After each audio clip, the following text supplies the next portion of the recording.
King Darius attempts to exact revenge on the Athenians in 490 BC at Marathon.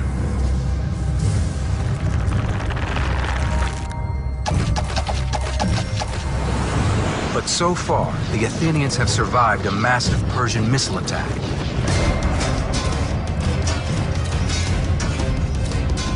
And now they are holding fast against the Persian light infantry. General Miltiades has brilliantly positioned his defensive force. The Greek heavy infantry phalanxes are jammed in a narrow opening between the mountains, blocking the path to Athens. The Persians had chosen the battlefield, okay, by landing at Marathon, but the Athenians had chosen the terrain by using it to maximum advantage. And it's an old trick. But an effective one, as the Persian light infantry doesn't even dent the Athenian wall.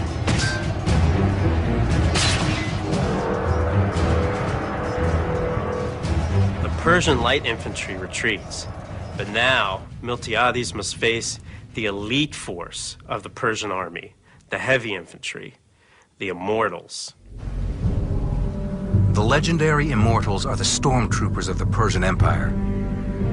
Faceless, they march into battle in complete silence. They are the Athenians' worst nightmare. In addition to their brutal killing ability, the presence of the Immortals forces Miltiades to change his tactics.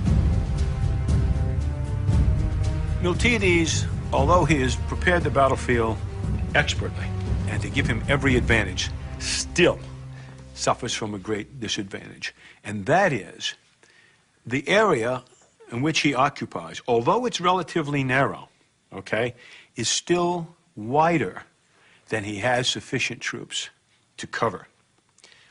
What he does is he weakens his center and moves the additional troops out. So that when you look at the deployment of the Athenian force, you're looking at a force that is relatively thin in the center, but has heavy phalanxes on either side. Weakening the center of his phalanx is a huge gamble. But then Miltiades rolls the dice again. He advances his line out of the protective valley. If he stays where he is, he knows that when the center gets hit, it's going to flex in. The problem when it flexes in, if he stays where he is there's not enough room for his heavy phalanxes on the end to maneuver inward. There's not enough room. They're jammed up against the terrain. So he has a very, very delicate tactical problem, and it's this. Miltiades must move his troops far enough to be able to extend his line so the phalanxes can maneuver. The trick is, how far can Miltiades move out from the valley? If he doesn't come out far enough, his flanks can't maneuver.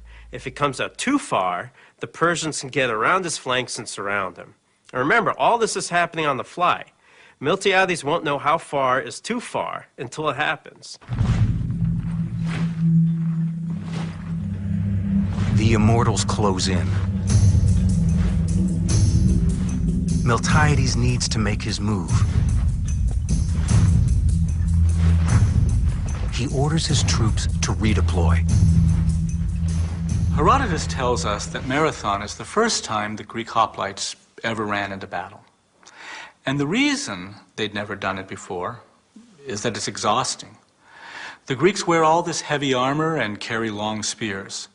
So running just wastes a lot of energy. The other problem with running is the tight phalanx formation itself.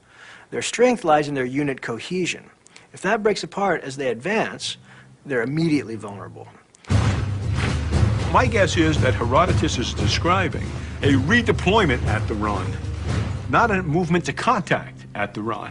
At a given signal, everybody moved as close to format as they could, moved out to 200 yards, stopped, and then reformed very quickly, so that by the time actual contact occurred with the Persians, okay, the units were once more disciplined, ranks were dressed, ready to receive the charge.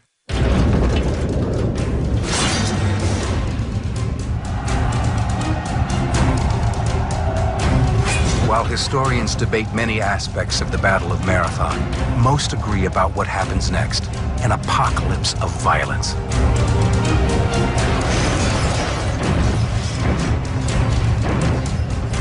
armies collide in a horrifying maelstrom of bronze and blood.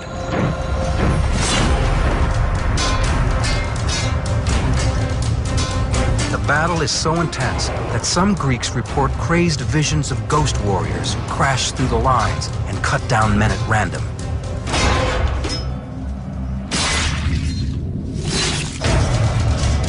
But the reality is just as terrifying. The Persians surge forward and the Athenians are beaten back. The weak center can't withstand the Persian attack. It's about to break. It's getting pushed back, back, back towards the valley. The Hoplite Dam is about to burst, and it looks like Athens is doomed. Miltiades' center is on the brink of collapse, but at the flanks, it's a different story. The normal tactics for the Persian infantry would have been to put the strongest units in the middle and the weaker units on the wings. This is because the wings are usually supported by cavalry. Now Miltiades would know this, and it may be why he bolsters his own forces on the flanks. With the Persian cavalry rendered ineffective by the terrain, the Athenians are able to chop down the weakened Persian flanks. The center of the Athenian line continues to be pushed back, while the flanks hold strong. And Herodotus tells us that just before the center broke, they were rallied by their officers to find new courage and actually counterattacked.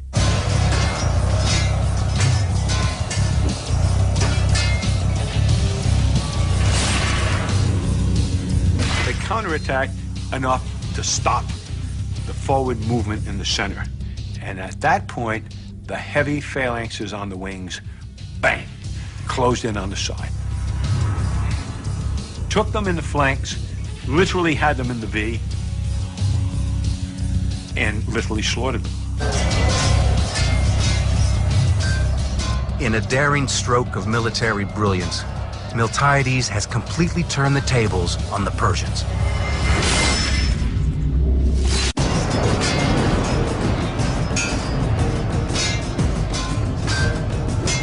The Battle of Marathon has become a Persian bloodbath.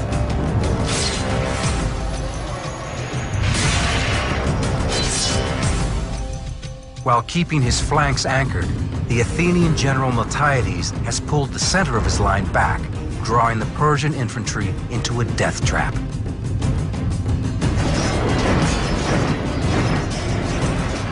Hemmed in on three sides, the Persians can't maneuver. They panic.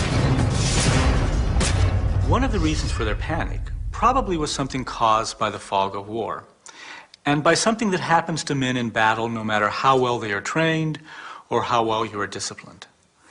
Every now and again, the disease of fear gets into your soul. And when that happens, and panic gets into your ranks, it's done. You can't stop it, no matter how disciplined you are, how controlled you are. More than 6,000 Persians perish, while the Athenians lose fewer than 200.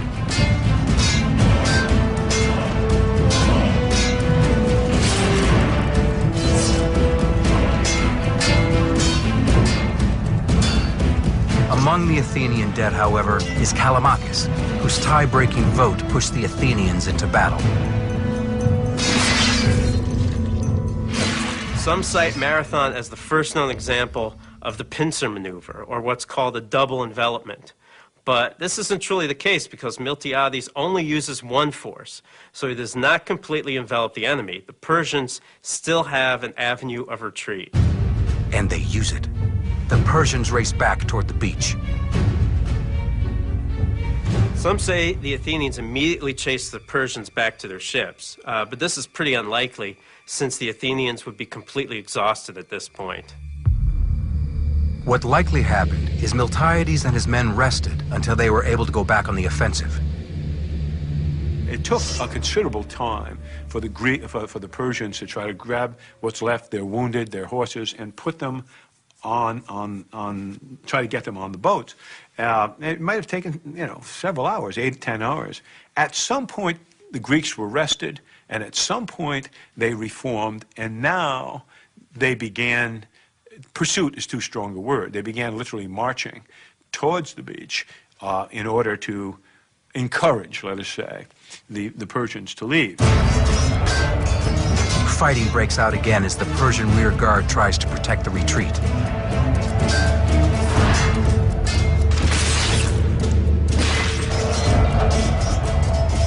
Athenians butcher them and capture 7 of the fleeting boats.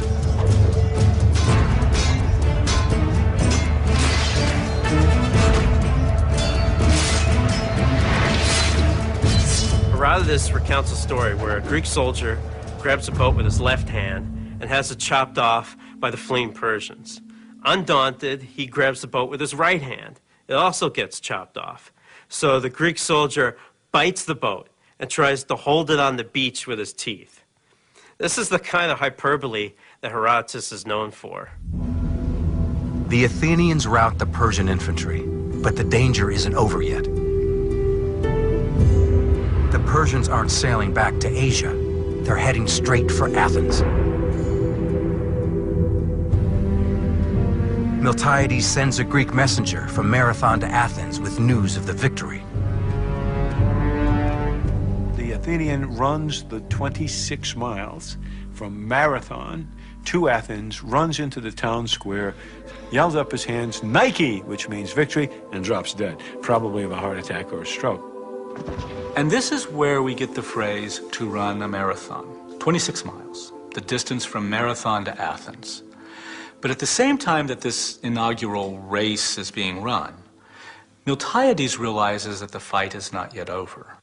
Once Miltiades realizes what the Persians are doing, he sends another runner back to Athens to alert them.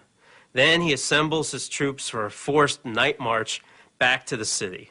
It's hard to imagine how tired these infantry guys are at this point, but if they hope to save Athens, they have to keep going. The Athenians march all night long. It's difficult to know how long it would take the Persian ships to sail to Athens from Marathon, a distance of about 62 miles by sea. While a ship of that day could make the trip in about 10 hours, a lot would depend on the currents, weather condition, weight that the ship was carrying. Also, it's possible that some of the ships with the cavalry might have already sailed for Athens a day or so before. So Miltiades can't be sure if he had won the battle and lost the war. Early the next morning, the Persian commander Datis enters the Athenian harbor with his 600 ships. On the walls of the city, he sees Miltiades and the entire Athenian army. Datis takes one look at this, understands the difficulties involved of carrying out an opposed amphibious landing, decides better of it, turns to the coxswain, turn the boat around. The fleet turns around and sails back to Persia. And Athens remains free. As the Persians sail away, the Athenian infantry can finally celebrate their amazing victory at Marathon. To commemorate the victory, the Athenians build one of the most iconic buildings in human history, the Parthenon, a massive temple to the goddess Athena. Carved into the wall of the Parthenon are 192 figures, one for each of the Athenians slain at Marathon. After the defeat at Marathon, Datis returns to the court of King Darius. Some suggest he's executed for his failure. And while there's no evidence for this, history never hears from Datis again. But what we do know is that Darius was furious. Furious because this pygmy little barbaric state has insulted the great empire of Persia yet again and got away with it. Darius swears in his mind that if he lives long enough, he will have his revenge on the Athenians. As it turns out, of course, he doesn't live long enough. Persian revenge for Marathon falls to Darius' son, Xerxes, who 40 years after Marathon personally travels to Greece to fulfill his father's wishes.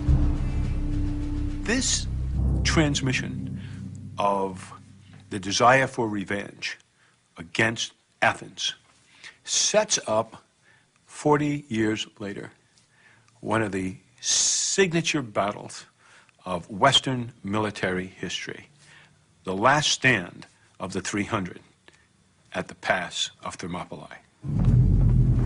At Thermopylae, the great Spartan commander Leonidas uses the same tactics against the Persians that Miltiades did nearly half a century earlier at Marathon. Marathon itself is one of those moments that is defining in Western history. In fact, it defines what it is to be Western and Greek over against Persian and Eastern. It's not the end of the story. In fact, it's just the beginning of the story. The Battle of Marathon tells the ancient world that Persia isn't invincible.